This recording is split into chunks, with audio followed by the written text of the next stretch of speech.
আল্লাহ বলে, বন্ধু আপনি এবার বলে দেন, জান্নাতের কথা শুননা যদি আমার কোনো বান্দা মনে মনে ভাবে যে আল্লাহ কথা তো ভালো, জান্নাতে তো যাওয়া দরকার, যাইতে তো মন চায়, তা আমি যে পরিমাণ গুনাহ করছি হুজুর, যে পরিমাণ নাফরমানি করছি, আমি কেমনে যাবো? আমার তো গুনাহ অনেক বেশি। তা আল্লাহ বলেন, নাব্বি ইবাদি আন্নী আনাল গফুরুর রহিম।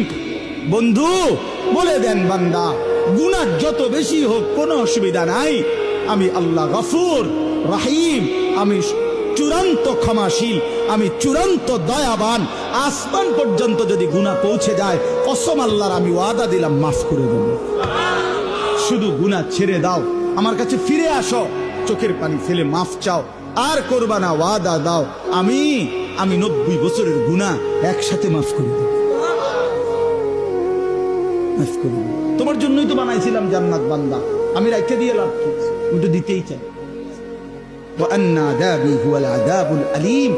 সর্বশেষ আল্লাহ বলছে যে হে বান্দা, এই দেখেন কথাটা শেয়াল ছেলেরা তোমরা বলো ভাই শোনো, শেষ কথা আল্লাহ তাআলা নবীকে বলছে, বন্ধু এতভাবে বললাম, জান্নাতের সৌন্দর্যের বর্ণনা দিলাম, আমি মাফ করে দিমু কইছি, হয় ফিরে আসলে মাফ, 90 বছর হোক 70 বছর হোক, আসমান পরিমাণ হোক, এরপরও আমি বলছি গুনাহ যদি ছেড়ে দেয়, আবার নতুন করে যদি আমার ইবাদত শুরু করে, আমি পিছনেরটা কি করে দেব?